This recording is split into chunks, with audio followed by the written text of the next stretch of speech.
Hello students, today I am going to take very important topic of relations and functions, that is the domain and range of functions.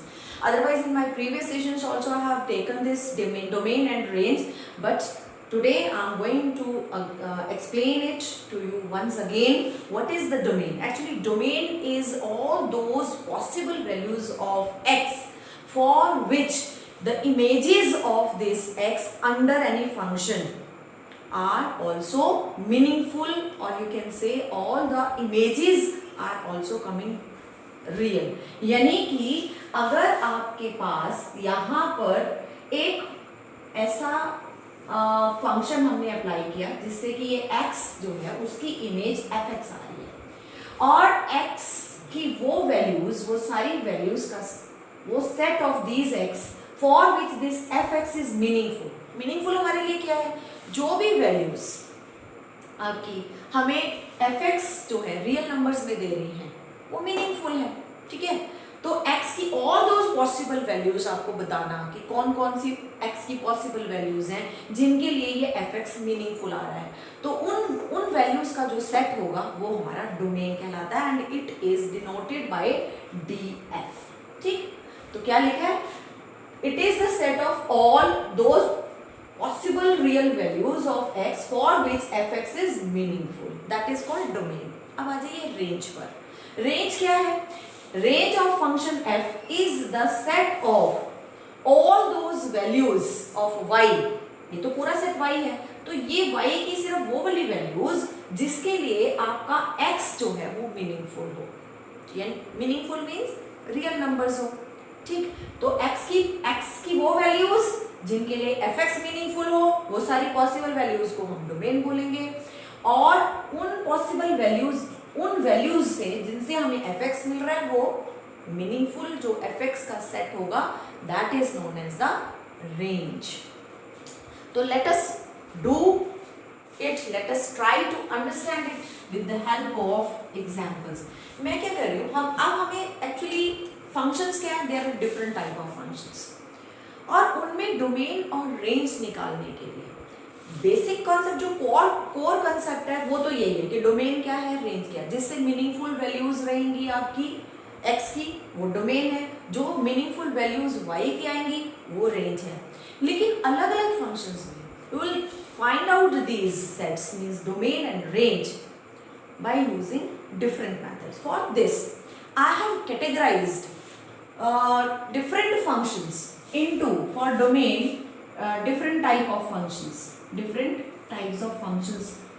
I have categorized. One is the modulus function, other one is the polynomial function, next is the rational function, next is the square root function, one more is your trigonometric functions. Trigonometric functions. तो अगर हम अपने सभी functions को इन 5 categories में categorise करते हैं तो हमारे सभी क्वेश्चंस बड़ी इजीली हो जाएंगे. ठीक है, तो इसी कैटेगरी में हम सबसे पहले ले रहे हैं मॉडुलस फंक्शंस को. ठीक है, सबसे पहले एक एक करके हम domain and range, for domain and range मैं ये दोनों इकट्ठे ही करवा देती हूँ, बल्कि आपको for domain and range of different type of functions के लिए I have categorized all the functions into 5 categories and I am going to take all these functions one by one to explain you how we can find out domain and range of these functions. So let us take our first function, that is the modulus function. So let us start with our first function, that is the modulus function. I have taken the simple most modulus function, that is fx is equal to modulus of x. So now I know whatever the value of the x I will put, I can get the answers. If I put suppose minus 2 modulus, the answer will be 2. If I put minus 2.1, so answer will be 2.1. If I put 3, then answer will be 3. If I put 3.2, so answer will be, even then it will be 3. If I put minus 3.2, even then the answer is 3. Sorry, here it is 3.2. So whatever the values of the x I would like to put here, I can. I am allowed to put all the values of x. Why?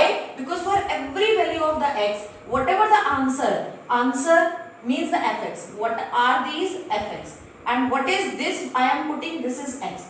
So for all the values of x, I am getting all the meaningful values of fx. कोई ऐसी value तो नहीं आ रही जो real number नहीं है fx में, सारी मीनिंगफुल वैल्यूज ऑफ fx आ रही है। तो यानी कि x की मैं कुछ भी वैल्यू पुट कर रही हूँ रियल नंबर्स में, suppose I am putting √2, so I am getting √2।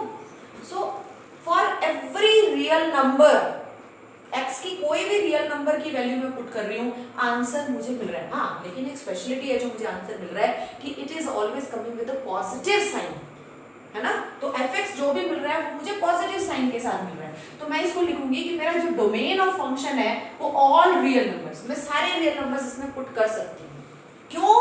क्योंकि इन सभी x की वैल्यूज के लिए डोमेन क्या होता है? x की वैल्यूज। वो क्यों मैंने रियल नंबर लिखा है? क्योंकि सभी x की वैल्यूज के लिए मुझे आंसर मिल रहा है जो कि मीनिंगफुल है, और वो जो आंसर मिल रहा होता है वो हमारा होता है रेंज।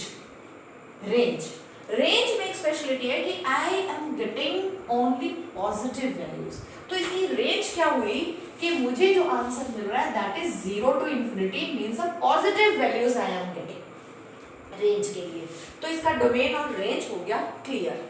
लेकिन अब जो आगे के और, सिर्फ ये तो सिंपल मोस्ट था, मैंने इसमें बेसिक कॉन्सेप्ट आपको समझा दिया कि क्या है। लेकिन अगर मैं थोड़ा सा इसको ऐसे लिख देती हूँ x - 3, अब क्या होगा भाई? ठीक है, अब इसमें आप ये देखिए डोमेन क्या है। इसमें डोमेन है, देखो सीधी सी बात, आप x की कोई भी वैल्यू पुट कर सकते हो।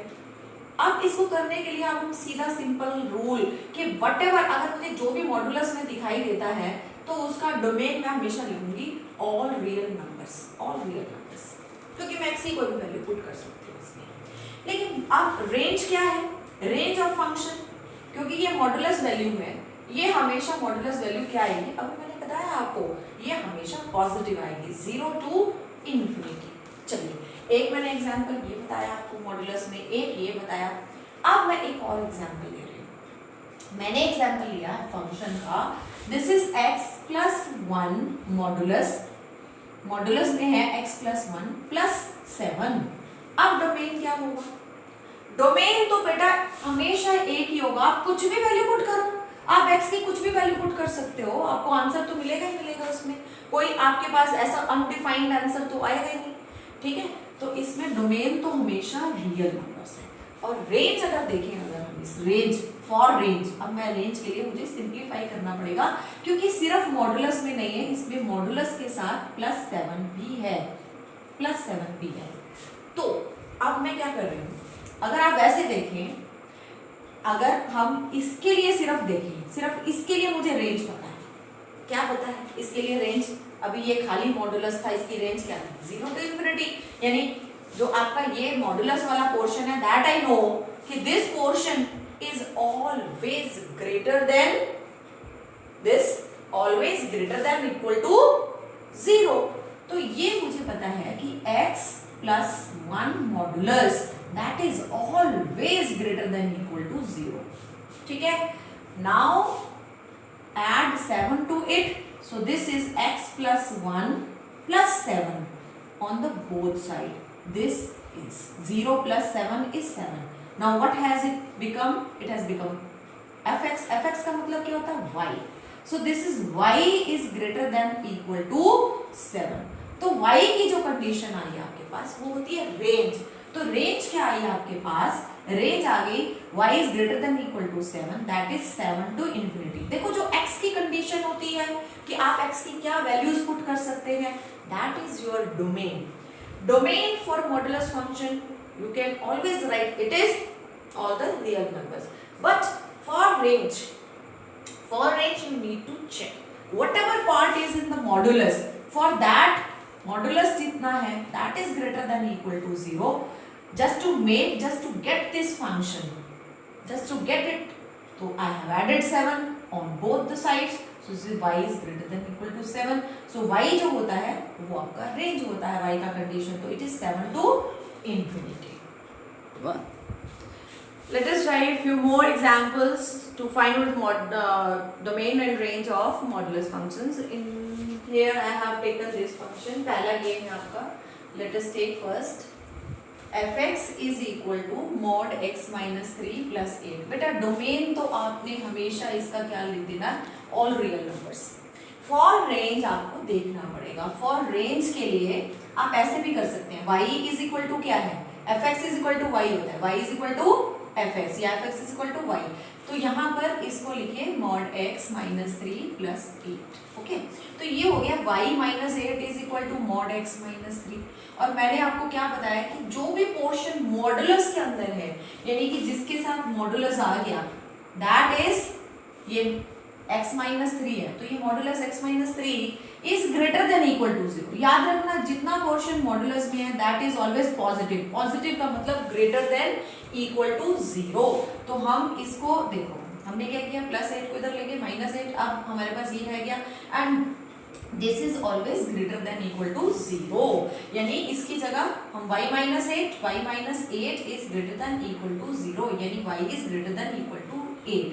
तो जो y की कंडीशन होती है दैट इज योर रेंज. ठीक है, ये इमेजेस है. y क्या होती है, इमेज की कंडीशन आ गई आपके पास कि वो 8 से बड़ा या उसके इक्वल होगा. 8 to infinity, because equal to sign है, इस वजह से मैंने इसको क्लोज ब्रैकेट यानी 8 इज आल्सो इंक्लूडेड. ये हो गया आपका ये फर्स्ट फंक्शन. हमने इसका डोमेन और रेंज निकाल लिया. अब हम करेंगे इसका सेकेंड पार्ट. सेकेंड पार्ट में दिया हुआ है आपका fx is equal to modulus of x minus 5 minus 7.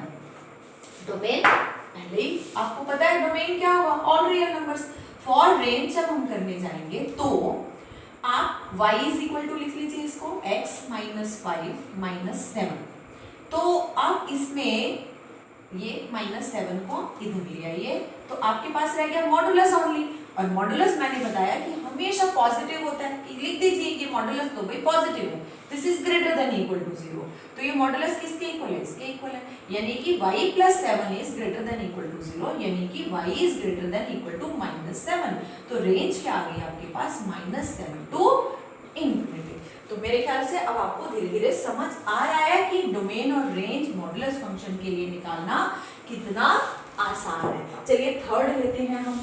Third question, third इसका पार्ट है fx is equal to minus X plus 2 plus 5. बेटा मॉडुलस जहां भी दिख गया, डोमेन तो आप लगा दीजिए all real numbers. For range के लिए दिक्कत है थोड़ा सा, उसमें आपने y is equal to minus X plus 2 plus 5 लिखना है. प्लस 5 को आप इधर ले आइए, बन गया y minus 5 is equal to minus X plus 2. लेकिन हमें मॉडुलस के साथ माइनस नहीं चाहिए, माइनस आप इधर शिफ्ट कर दीजिए, तो ये हो गया 5 minus y is equal to x plus 2. आ गया जी समझ में. मॉडुलस रह गया, मॉडुलस के साथ हमें माइनस नहीं रहने देना. अब ये है ग्रेटर देन इक्वल टू 0, तो ये हो गया ये 5 minus y is greater than equal to 0, क्योंकि modulus is always greater than equal to 0. लेकिन उससे पहले माइनस नहीं होना चाहिए था, वो माइनस पहले मैंने इधर शिफ्ट किया. ठीक है, इसके साइन तभी चेंज हुआ और उसके बाद फिर उसको लिखा है. अब ये y के साथ ये नेगेटिव है, आप इसको इधर शिफ्ट कर लो. y इज दिस, तो y की साइड क्या आ गया, y is lesser than equal to 5. क्या आया, y की साइड लेस देन का साइन है, यानी 5 से लेसर, ये इधर हो गया. तो आपका रेंज क्या आ गया इसमें, minus infinity to 5, minus infinity to 5. 5 में क्लोज ब्रैकेट क्योंकि इक्वल टू का साइन है, इंफिनिटी में हमेशा ओपन ब्रैकेट, चाहे पॉजिटिव इंफिनिटी हो चाहे नेगेटिव इंफिनिटी हो, उसमें ओपन ब्रैकेट रहता है. अब आ जाइए आप लास्ट, इसका जो मैंने एग्जांपल लिया है उसके लिए. आपके पास fx है, आपके पास फोर्थ पार्ट में, that is equal to minus of mod x minus 3 minus 2. तो डोमेन तो आप सीधा ही लिख दीजिए all real numbers, all real numbers. अब हम करेंगे फॉर रेंज के लिए. रेंज के लिए आप जल्दी से लीजिए y is equal to minus of x minus 3 minus 2, minus 2 को आप इधर ले आइए तो ये हो गया y plus 2 is equal to minus x minus 3। लेकिन मॉड्यूलस के साथ मुझे माइनस साइन नहीं चाहिए, नहीं चाहिए तो आप इधर शिफ्ट कर दीजिए, तो ये हो गया minus y minus 2 is equal to modulus of x minus 3। आ गया मॉड्यूलस पॉजिटिव में, माइनस इधर शिफ्ट कर दिया हमने। अब जो हमारा मॉड्यूलस है with positive sign that is always greater than equal to 0, यानी कि minus y minus 2 is greater than equal to 0। अब y को तो मुझे पॉजिटिव बनाना है, इसलिए मैं इसको दूसरी साइड ले जाऊंगी, तो यहाँ पर ये रहेगा minus 2 greater than equal to, और ये ट्रांसपोज होकर उधर चला गया तो प्लस y बन गया। तो क्या आया y, और y की साइड कौन सा इधर सिंबल है, less than equal to minus 2, तो आपका ये बन गया कि माइनस 2 से ये लेस, लेस का मतलब लेफ्ट की साइड एरो है, तो आपका जो y की कंडीशन आ गई, और जो y की कंडीशन होती है वही हमारा रेंज होता है फंक्शन का।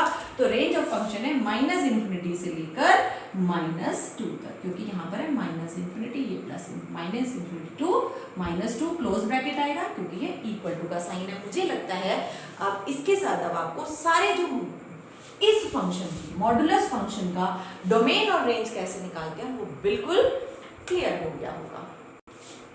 हाँ जी स्टूडेंट्स, पॉलिनोमियल फंक्शन बहुत आसान है, वैसे तो मुझे इसको कराने से पहले ये दोनों करा लेने चाहिए, फिर भी मैं आपको ये पहले बता रही हूँ।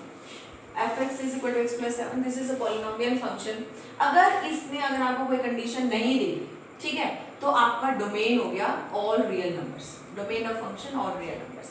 अच्छा, अब रेंज निकालने के लिए कुछ स्टेप्स होते हैं, रेंज निकालने के कुछ स्टेप्स हैं, चलिए मैं आपके लिए वो स्टेप्स लिख देती हूँ।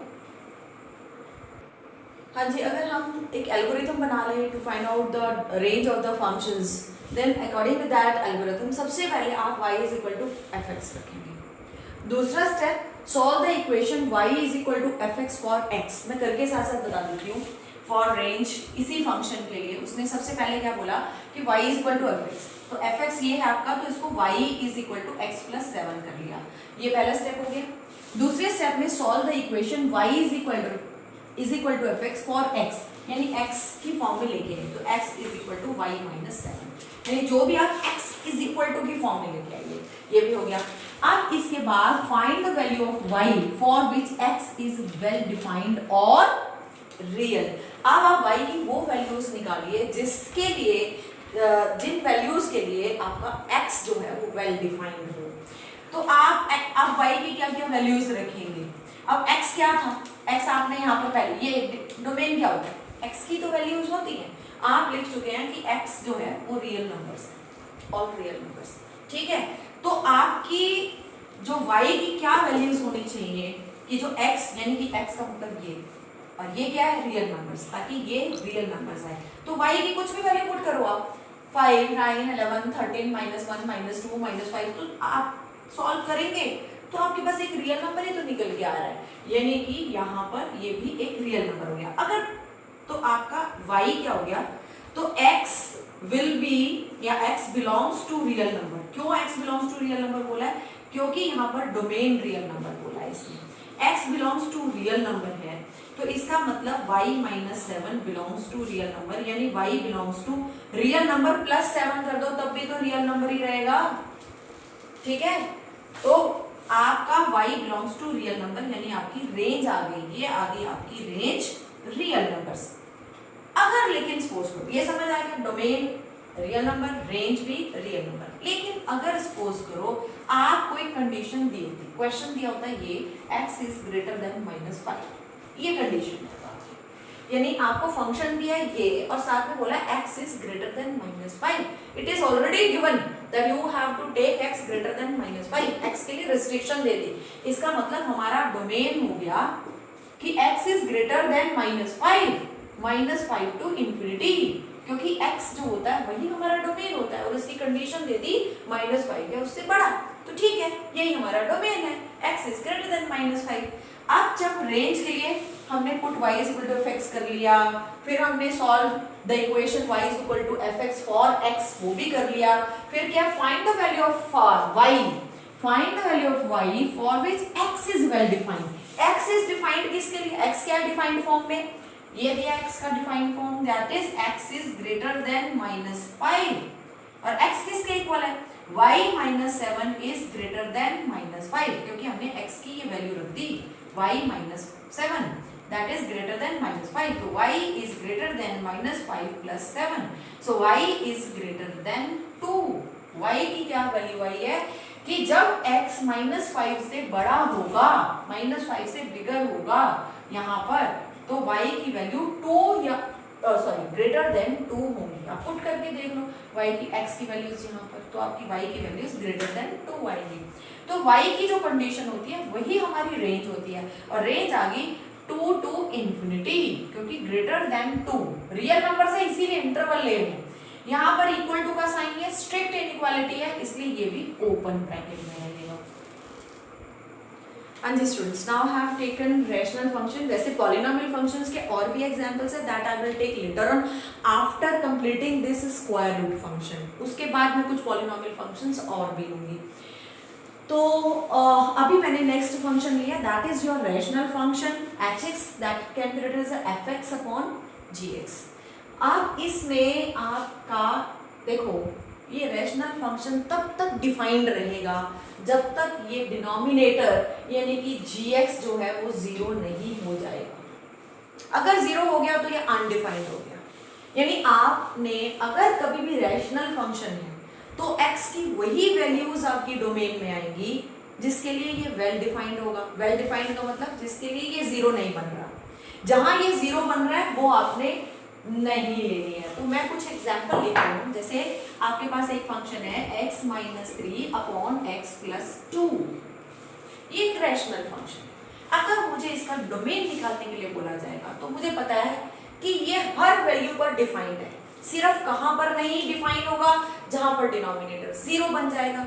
और डिनोमिनेटर 0 कहाँ बनेगा, यानी मुझे डिनोमिनेटर 0 नहीं चाहिए, मुझे x + 2 0 नहीं चाहिए, यानी x I don't want it to be -2। मैं नहीं कभी चाहूंगी कि ये x कभी -2 हो जाए, क्योंकि -2 रखते डिनोमिनेटर 0 हो रहा है। तो मैं कहूंगी डोमेन में कुछ भी वैल्यू पुट कर सकती हूँ, बस मुझे -2 नहीं पुट करना। तो मैं कहूंगी all real numbers, domain means all real numbers, बस एक्सेप्ट दिस -2, बस इस -2 को आप हटा दो, माइनस कर दो यहाँ से। आया जी समझ।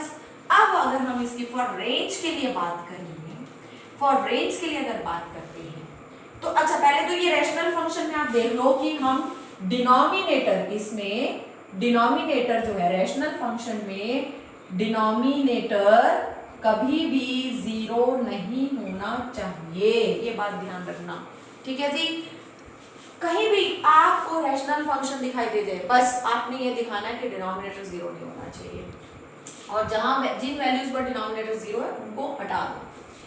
अब फॉर रेंज, रेंज के लिए यही वाला स्टेप करेंगे। अब हम तो क्या करना है, पहले इसको y = x -3 अपॉन x + 2, ठीक है।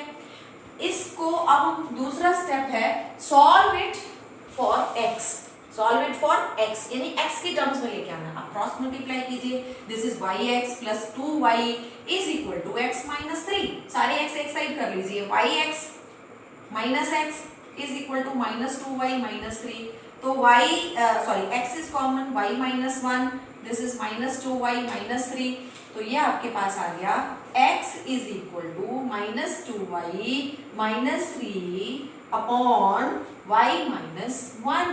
जब x आ गया, यहाँ तक हो गया, सेकेंड स्टेप तक हो गया।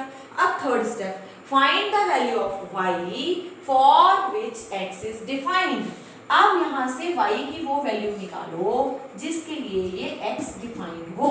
x कब डिफाइंड होगा, x इसके इक्वल है, x कब डिफाइंड होगा, जब ये 0 नहीं होगा, जब ये 0 नहीं होगा, बिल्कुल वैसे जैसे डोमेन निकालते थे, बिल्कुल वैसे। तो यानी ये एक तरीके से देखो ये कौन सा फंक्शन दिख रहा है, कौन सा फंक्शन है, this is rational function. Denominator में भी एक फंक्शन, न्यूमरेटर में भी एक फंक्शन, रैशनल फंक्शन। और रैशनल फंक्शन का रूल क्या बताया मैंने आपको, डिनोमिनेटर 0 नहीं होना चाहिए, यानी y - 1 0 नहीं होना चाहिए, यानी y आपका 1 नहीं होना चाहिए, यानी y कुछ भी हो सकता है, इसका मतलब है ना, सिर्फ क्या नहीं होना चाहिए, 1 नहीं होना चाहिए। तो y की कंडीशन जो होती है वो रेंज कहलाती है। तो रेंज क्या निकला, कुछ भी हो सकता है, ऑल रियल नंबर्स। क्या नहीं होना चाहिए, 1 नहीं होना चाहिए, तो उसको हटा दिया, माइनस कर दिया हमने उसको। तो ये है आपका रेशनल फंक्शन का डोमेन एंड रेंज। एक और एग्जांपल लेते हैं। चलिए अब एक और एग्जांपल कर लेते हैं, domain range of again what is the type of this function, from which category it is, yes, absolutely right, it is again from the rational function I have taken. This is rational function. rational function में क्या नहीं होना चाहिए, denominator 0 नहीं होना चाहिए, x minus 2 0 नहीं होना चाहिए, ठीक है, x 2 के इक्वल नहीं होना चाहिए। तो डोमेन क्या आ गया, x की जो कंडीशन है that is domain.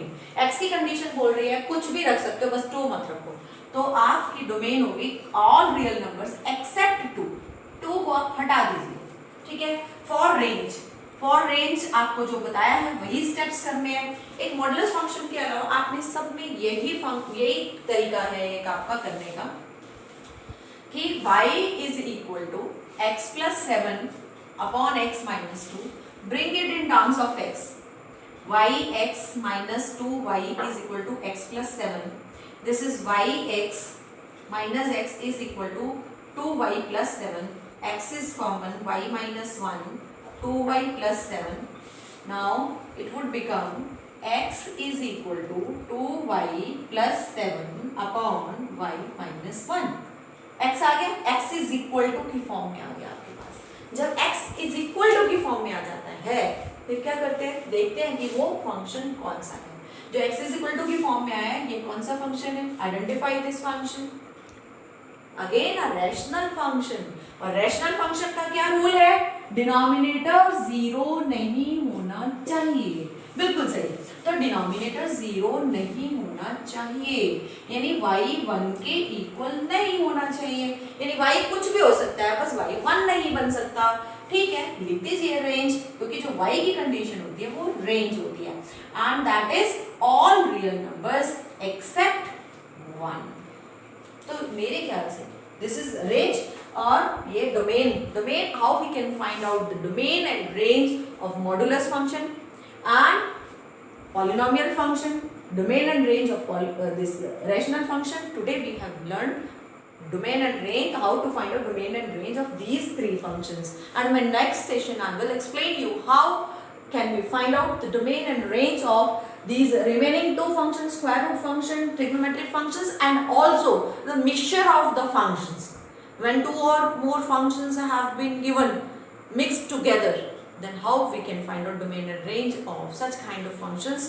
So till then you practice to find out the domain and range of these three functions. Thank you.